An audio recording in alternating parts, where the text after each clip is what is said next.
اتجوزت 9 مرات، وفريد الأطرش قال لها خلينا اخوات. مصور مشهور أعلن إسلامه عشان يتجوزها، ورشدي أباظة وقع في غرامها واتشهرت إنها خطافة الرجالة. لولا صدقي أشهر لعوب في تاريخ السينما.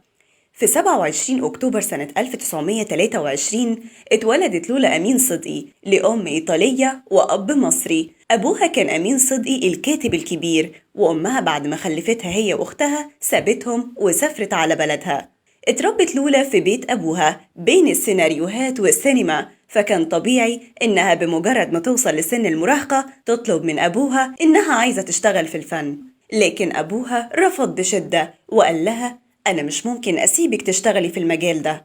ولما أصرت حبسها في أوضتها، وهي في أوضتها ودموعها على خدها صعبت على أختها الكبيرة صفية، واللي قررت تساعدها من غير ما أبوهم يعرف.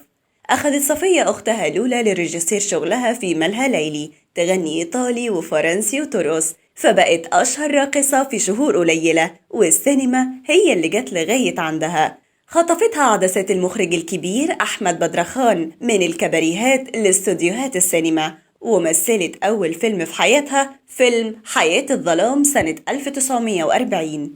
في الوقت ده أبوها كان سلم بشغلها في السينما خلاص، خصوصا إن حالته المادية ما بقتش زي الأول، وبقى محتاج إن بناته تشتغل. ومن بعدها انطلقت لولا صدقي وتميزت بتقديم دور الست اللعوب الشريرة اللي بتطارد البطل عشان توقع بينه وبين بطلة الفيلم. في الفترة دي حبت لولا الفنان الكبير فريد الأطرش، وحاولت تلمح له أكتر من مرة، لكنه رفض حبها ليه وقال لها انتي زي أختي الصغيرة. أما اللي وقع في حبها فعلا كانت دون جوان رشدي أباظة، بس الكلام ده كان في الأول خالص قبل ما يبقى رشدي أباظة بجلالة قدره. لكن قصة الحب دي ما وصلتش للجواز، رغم إن في ناس بيقولوا إنه اتجوزها في السر. عموما حتى من غير جوازة رشدي أباظة فلولا صدقي اتجوزت 9 مرات بحالهم.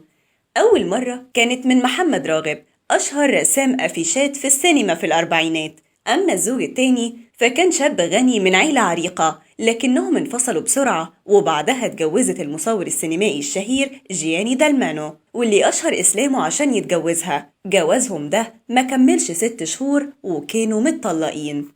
جوزها الرابع كان شاب غني برضه، وكان هيموت عليها، لكن الخلافات بينهم وصلت لدرجة إنهم انفصلوا عن بعض 3 مرات، ومن كتر حبه فيها جاب لها واحد عشان يتجوزها عشان يقدر يرجع لها تاني، وهو ده بقى الجوازة الخامسة. وفعلا رجعوا لبعض تاني، بس اتطلقوا برضه مفيش فايدة. ولأنها ما بتضيعش وقت على طول اتجوزت السادس، وهو رسام فرنسي. فضلوا متجوزين سنة واحدة بس وانفصلوا عشان كان عايز يرجع على بلده. زوجها السابع كان إيطالي بيشتغل مدير فنادق في المقطم والمنتزه، وبعد ما اتطلقوا اتجوزت من علي رضوان مدير إنتاج شركتها السينمائية.